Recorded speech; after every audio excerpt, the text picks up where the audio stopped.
Heartily welcome to CA Passion. ఈ వీడియోలో నేను ఎర్రర్స్ అనేవి ఎలా రెక్టిఫై చేయాలి, దాని ప్రొసీజర్ ఏమి అని చెప్పబోతున్నా.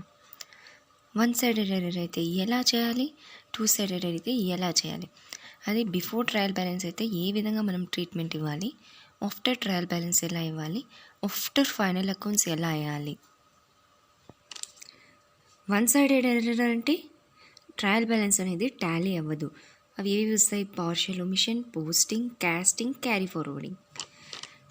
ట్రయల్ బ్యాలెన్స్ టాలీ అవుతుంది టూ సైడెడ్ ఎర్రర్ అయితే. అవేవి? Compensating errors, recording errors, principal errors, complete omission. Okay, one sided error ఉంటే కన్నా బిఫోర్ ట్రయల్ బ్యాలెన్స్ ప్రిపేర్ చేయడానికి ముందు ఈ ఎర్రర్ని కన్నా మీరు ఐడెంటిఫై చేస్తే దాన్ని ట్రయల్ బ్యాలెన్స్ ప్రిపేర్ చేయడానికంటే ముందు ఎలా రెక్టిఫై చేయాలి అంటే రెక్టిఫికేషన్ స్టేట్మెంట్ అనేది పాస్ చేయాలి. ఏది బేస్ చేసుకొని? రెక్టిఫికేషన్ రూల్ని బేస్ చేసుకొని రెక్టిఫికేషన్ స్టేట్మెంట్ని పాస్ చేయాలి. జస్ట్ స్టేట్మెంట్ రాస్తే సరిపోతుంది. ఇప్పుడు ఎగ్జామ్ పర్పస్ మాత్రం మనం స్టేట్మెంట్ మాత్రం రాస్తాం. రియల్గా వచ్చేసరికి స్టేట్మెంట్తో పాటు ఆ సర్టైన్ అకౌంట్లో దాన్ని మళ్ళీ రెక్టిఫై చేస్తాం. ఎందుకంటే సింగిల్ ఒక్క అకౌంట్లోనే కదా, 2 అకౌంట్స్లోనే ఉండదు. ఓన్లీ 1 అకౌంట్లో మాత్రమే ఎర్రర్ ఉంటుంది కాబట్టి ఎక్కడైతే ఎర్రర్ ఉంటుందో అక్కడికి వెళ్ళి డైరెక్ట్గా మనం రెక్టిఫై చేస్తాం. ఎగ్జామ్ పర్పస్ కోసం ఓన్లీ స్టేట్మెంట్ మాత్రం పాస్ చేస్తాం అంతే. అదే ట్రయల్ బ్యాలెన్స్ని ప్రిపేర్ చేయడానికంటే ముందు ఓకే, ఫస్ట్ అన్నీ వన్ సైడెడ్ ఎర్రర్ చూసేద్దాం. రెక్టిఫికేషన్ రూల్ అన్నాం. ఇక్కడ రెక్టిఫికేషన్ రూల్ అంటే ఏమి?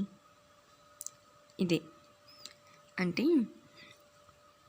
డెబిట్ సైడ్ కన్నా షార్ట్ అయిందంటే, అంటే డెబిట్ సైడ్ అమౌంట్ అనేది తక్కువ అయిందంటే అప్పుడు ఆ అమౌంట్ని మనం డెబిట్ చేయాలి.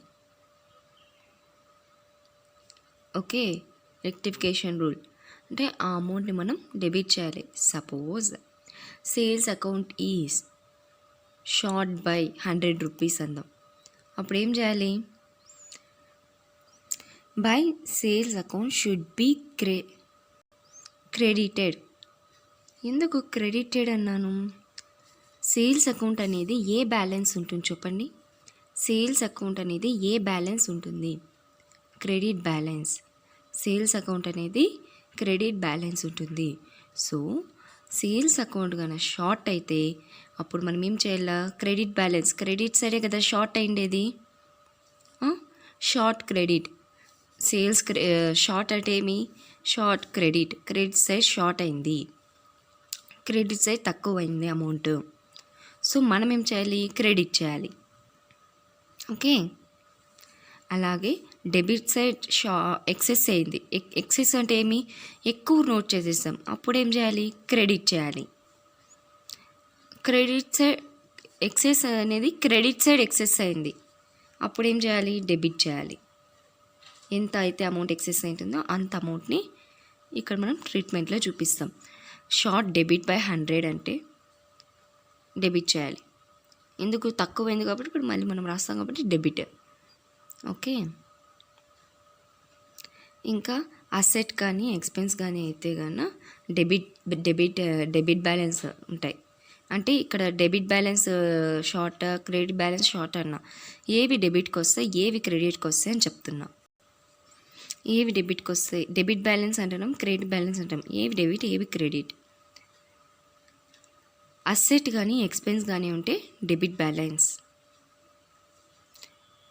లయబిలిటీ కానీ ఇన్కమ్ కానీ అయితే కన్నా credit balance. Okay, let's see. After before trial balance rectification rule base చేసుకొని స్టేట్మెంట్ అనేది రాయాలి మీరు, rectification statement. After trial balance అయితే సేమ్ ఇలాగే రెక్టిఫికేషన్ రూల్ని యూజ్ చేసుకొని స్టేట్మెంట్ అని రాస్తాం. కానీ స్టేట్మెంట్ రాయం ఇక్కడ. ఇక్కడ ఏం చేస్తున్నాం? స్టేట్మెంట్, రెక్టిఫికేషన్ స్టేట్మెంట్ అనేది ప్రిపేర్ చేస్తున్నాం రెక్టిఫికేషన్ రూల్ని బేస్ చేసుకొని. కానీ ఇక్కడ ఏం చేస్తున్నాం? రెక్టిఫికేషన్ ఎంట్రీని రాస్తాం. రెక్టిఫికేషన్ ఎంట్రీ ఇక్కడ వచ్చి స్టేట్మెంట్, ఇక్కడేమి? ఎంట్రీ. దేన్ని బేస్ చేసుకొని? రెక్టిఫికేషన్ రూల్ని అండ్ సస్పెన్స్ అకౌంట్ని, ఇవి రెండు యూజ్ చేసి. ఎందుకు సస్పెన్స్ అకౌంట్ వచ్చింది ఇక్కడ?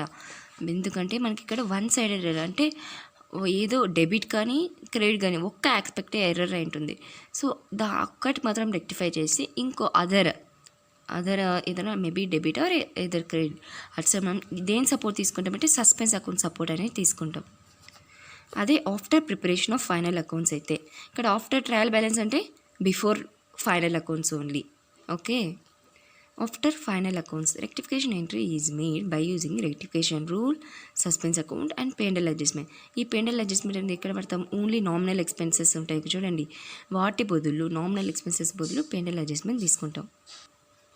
టూ సైడెడ్ ఎర్రర్ అయితే 3 స్టెప్స్ అనేవి ఫాలో అవ్వాలి. Step 1 pass correct entry. Step 2 pass wrong entry. Step 3 pass rectified entry. Rectified entry ఎలా పాస్ చేయాలి అంటే ఏదైతే మిస్టేక్ చేస్తుంటామో దాన్ని కరెక్ట్ చేసి పాస్ చేయడాన్ని రెక్టిఫికేషన్ ఎంట్రీ అని అంటాం. బిఫోర్ ట్రయల్ బ్యాలెన్స్ అన్న ఎర్రర్స్ అనేవి మనం ఫైండ్ చేసి వాటిని రెక్టిఫికేషన్ చేయాలంటే 2 సైడెడ్ ఎర్రర్ అయితే గాన ఈ 3 స్టెప్స్ ఫాలో అయితే సరిపోతుంది. అదే ఆఫ్టర్ ట్రయల్ బ్యాలెన్స్ అయితే కూడా సేమ్ ఈ 3 స్టెప్స్ సేమ్ ఇలాగే ఫాలో అయితే సరిపోతుంది 2 సైడెడ్ ఎర్రర్కి. ఆఫ్టర్ ఫైనల్ అకౌంట్స్ అయితే కూడా సేమ్ ఈ 3 స్టెప్స్ ఫాలో అవ్వాలి. కానీ 4th స్టెప్ ఏమంటే రెక్టిఫికేషన్ ఎంట్రీ పాస్ చేసేటప్పుడు అందులోని నామినల్ అకౌంట్స్ లైక్ ఏవైనా ఎక్స్పెన్సెస్ అకౌంట్ కావచ్చు, ఇన్కమ్స్ అకౌంట్ కావచ్చు, లేకంటే లాస్కి సంబంధించిన ఏదైనా అకౌంట్ ఉన్నా, గెయిన్కి సంబంధించి ఏదైనా అకౌంట్ ఉన్నా కూడా వాటిని P&L అడ్జస్ట్మెంట్ అకౌంట్ అని చెప్పి చేంజ్ చేసుకోవాలి అని చెప్పి నోట్ చేయాలి. సపోజ్ ట్రేడ్ ఎక్స్పెన్సెస్ డెబిట్ అని వస్తుంది రెక్టిఫికేషన్ ఎంట్రీలో, అప్పుడు ఆ trade expenses debit and rectification ఎంట్రీలో ఏదైతే ఉందో దాని బదులు P&L అడ్జస్ట్మెంట్ అకౌంట్ అని చెప్పి నోట్ చేయాలి. ఎందుకంటే ఇప్పుడు ఆల్రెడీ మనం ఫైనల్ అకౌంట్స్ అనేవి ప్రిపేర్ చేసేసినాం. సో మళ్ళీ అన్ని అకౌంట్స్ కూడా క్లోజ్ అయిపోయినాయి. సో మనం డైరెక్ట్గా దీంట్లో ట్రాన్స్ఫర్ చేస్తున్నాం ఫైనల్ అకౌంట్స్లోకి.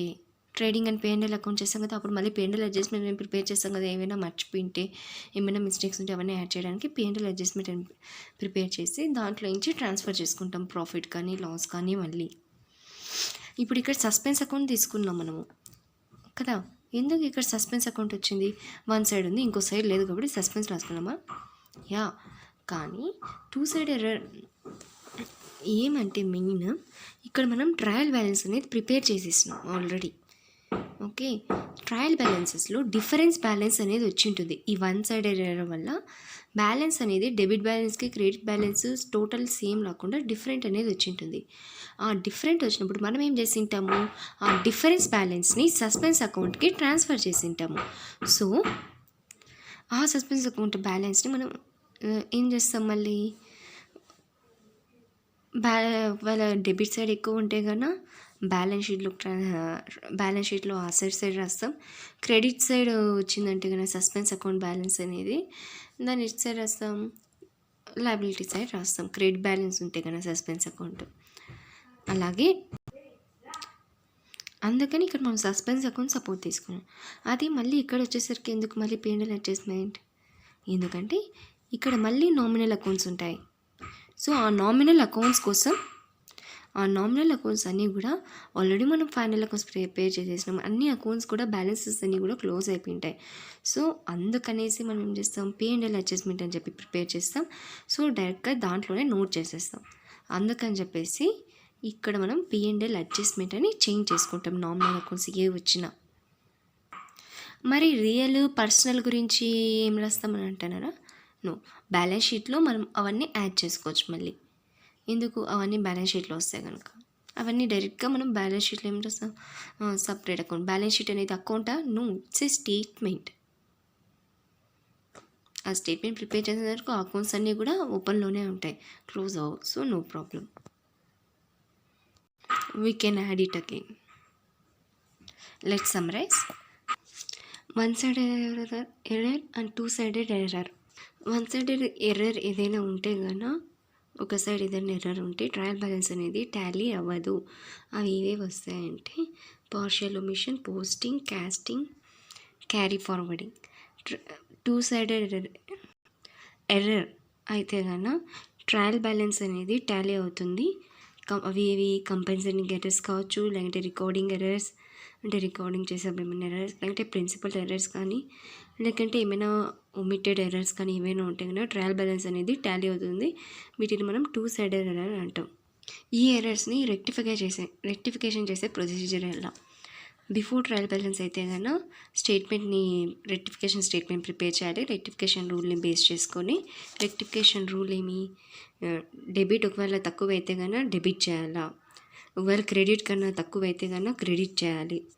డెబిట్ ఒకవేళ ఎక్కువ అయిపోయిందంటే కన్నా ఎక్కువ నోట్ చేసిస్తే అమౌంట్ క్రెడిట్ చేయాలా, క్రెడిట్ ఒకవేళ ఎక్కువ రాసేస్తే డెబిట్ చేయాలా. ఇంకా అసెట్ కానీ ఎక్స్పెన్స్ ఏమైనా అయితే కనుక డెబిట్ బ్యాలెన్స్, లయబిలిటీ కానీ ఇన్కమ్ ఏదైనా నోట్ చేయాలంటే ఏవి ఇక్కడ డెబిట్ ఉంటాయి, ఏవి క్రెడిట్ ఉంటాయి. ఇప్పుడు డెబిట్ బ్యాలెన్స్ డెబిట్ సైడ్ ఏమైనా తక్కువైతే డెబిట్ చేయాలి, క్రెడిట్ సైడ్ బ్యాలెన్స్ ఏమైనా తక్కువ ఉంటే క్రెడిట్ చేయాలి. డెబిట్ బ్యాలెన్స్ ఏమైనా ఎక్కువ ఉంటే క్రెడిట్ ఏమైనా ఎక్కువ ఉంటే డెబిట్ చేయాలి.